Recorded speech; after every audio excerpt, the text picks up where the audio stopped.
welcome all of you to the day 3 of Cloud Hack. So this is the first workshop for the day, and it's by Manu sir. I'm going to talk on cloud security and forensics. He is Microsoft's most valuable person in the field of security, and he is the founder of the Matrix series that you guys have got. So, whenever you're ready. Okay, morning everyone. Most of you know me, most of you don't know me. You saw me hanging around here last 2 days. Yesterday I was not here. Okay, my name is Manu Zakaria. I'm basically, we call ourselves information security evangelists. We talk about information security. I work for a US-based company as Director Information Security. I got 2 awards. One is from Microsoft for 2009 and 2010, and Enterprise Security for MVP Award, and one from ISC Square Information Security Leadership Achievement Award this year.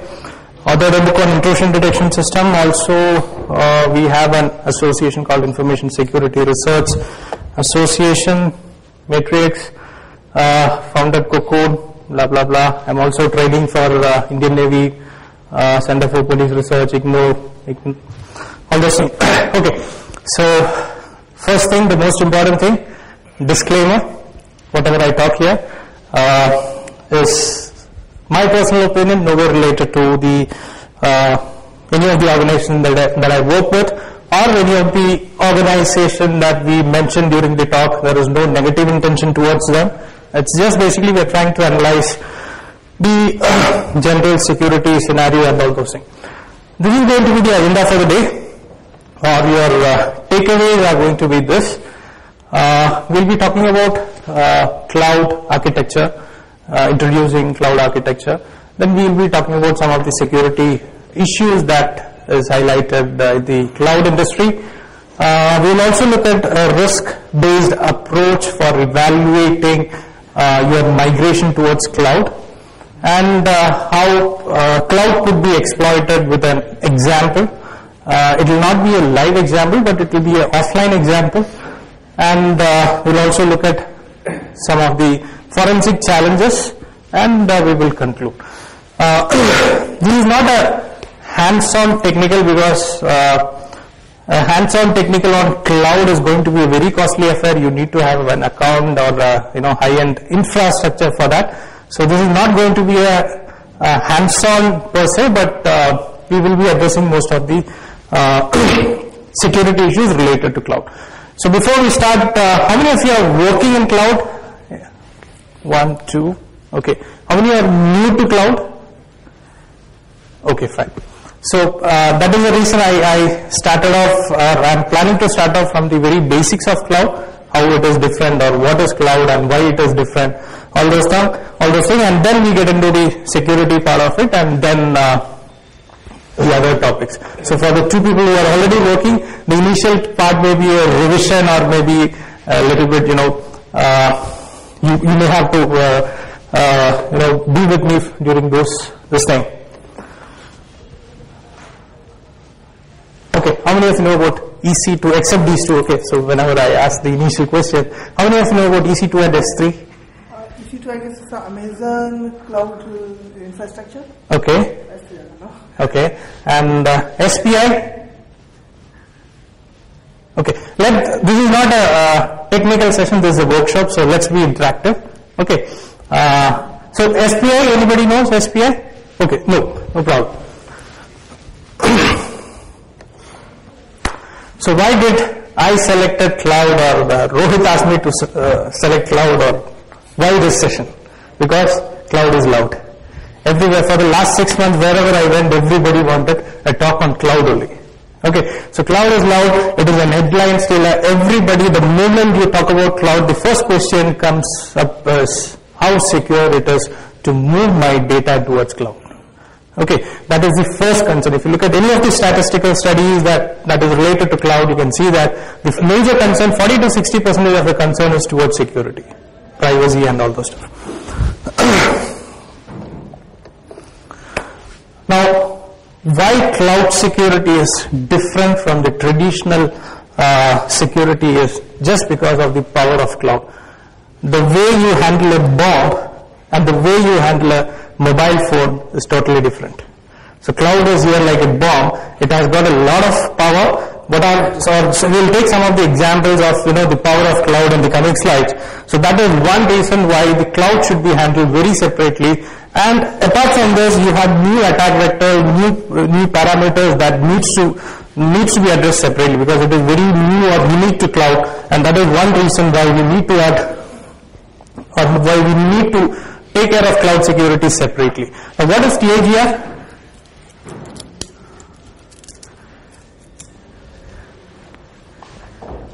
Yes, you have a clue here. Tiger, okay? Oh, sorry.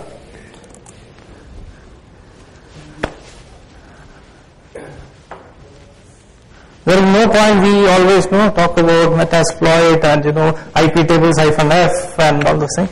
Let's see what's happening around, right? So what is TAGR? TAGR is Obama's Technology Innovation and Government Reform Team. Okay, and they have clearly stated that cloud computing is one of the most important transformation the federal government will go through in the next decade. Okay, so even the US government is taking it very seriously. They have already moved some of their non-critical information or applications towards cloud.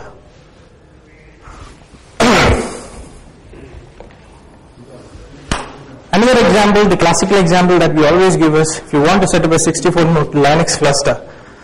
If you work in a traditional way, it will take you minimum 2 weeks. I don't know how many of you work on data centers. How many of you slept in data centers? Most of us, we have, spent 4-5 days in data centers. So if you look at 5 years back, if you want to set up a 64-node data cluster, it generally takes, if everything goes smooth, maybe 1 week if you have a small team. Okay, now you can have it in less than 5 minutes, the power of cloud. Okay. Now I just want you to feel comfortable with EC2 and whenever we talk about EC2 or all this. So just we are having initial introduction to cloud and what are the common terms and all this stuff. So what is EC2? EC2 is basically Amazon's Elastic Compute Cloud. Okay, and what it is a web service that provides resizable compute capacity in the cloud. Now what does it mean? From a layman's point of view, it is nothing but if I want to test, let's say, can you give me an example of a new application? Just any application, Windows based. SharePoint. Okay, now I want to try it out.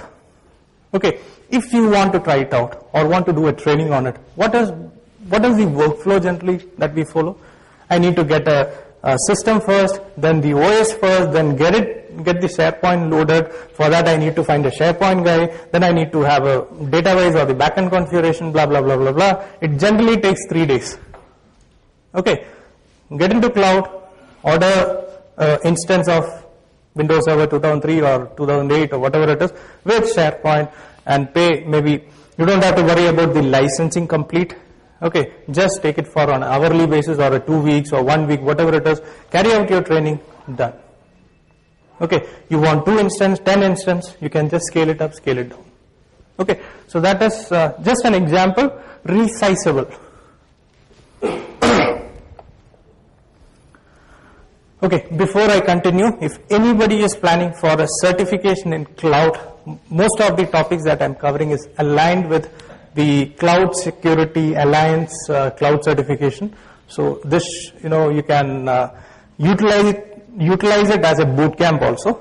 Okay, I'm not covering the complete domain, but it is maybe 30 to 40% is aligned with their content or course content. Okay, so this is what we talked. The EC2 allows us to rent computers on which to run their own computer application. A user can boot an Amazon machine image. Okay, we call it AMI. This is equivalent to your VM's instance. Okay, Amazon, they branded it as AMI, but if you're a virtual machine user, you have the instance, it is equivalent to that. Okay, to create a virtual machine, which Amazon calls an instance, containing any software. So when we say any software, you may not find Netcat and all those things, but most of the commonly found commercial applications, you will get it there. Okay.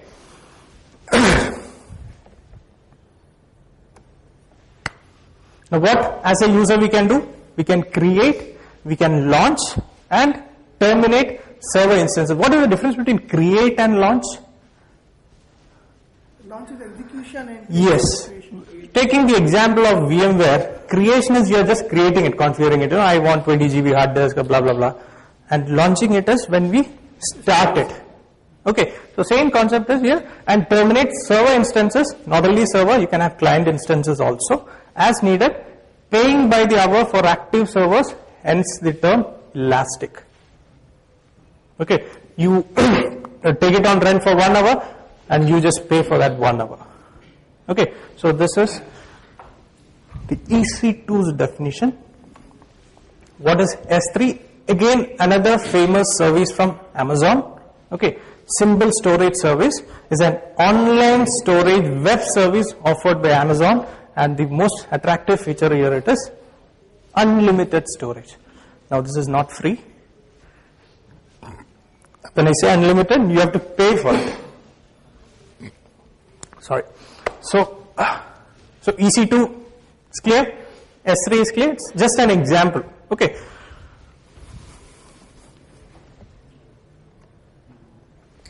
Now how much does it cost? If you want to have a gigabyte storage per month, it costs you $0.15. So how much it comes to Indian rupees?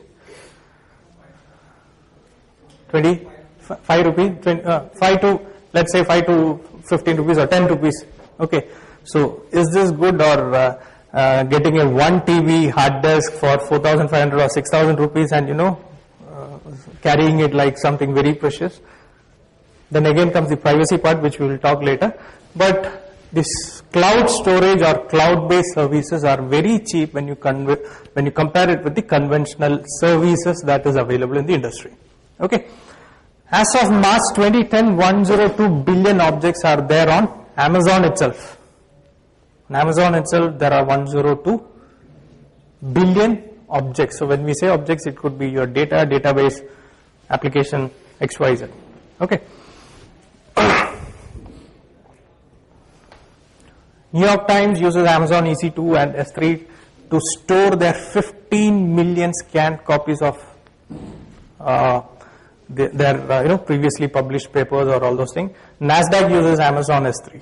Okay, so these are just two examples of top companies or organizations who is already in the cloud. There are various other organizations. Most of the organizations are somehow related to cloud. Some part of their application is still running on cloud. Okay. Now comes the technical part, because the moment when we talk about cloud, there is a question or a discussion always there, how it is different from the traditional TCP/IP client server model or the grid computing that was already there. Okay, so basically when we talk about cloud, it basically separates the application. So can you name me an application? The SharePoint is an application. Okay, and information resources from the underlying infrastructure.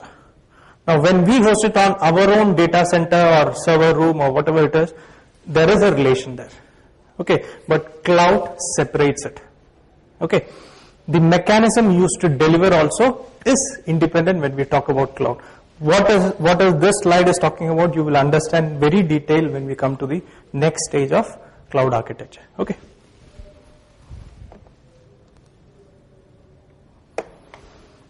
In simple terms, cloud uses a collection of services, applications, information and infrastructure, and it comprised of pools of how it delivers this or uses this is using a pool of compute, network, information and storage resources. So using this, it provides you this. Okay, you will see something is common there, like information is common, but it is using this to deliver this. Okay, can I name an example of a service that I can get from cloud? Docs, okay. Mail is already there in the cloud in the sense that mail server was there, but database server, CRM, okay. All these are examples of some of the services that I can get from cloud. Application, again, CRM is an application I can get. Now some of the difference, we are getting into the NIST's definition very slowly, but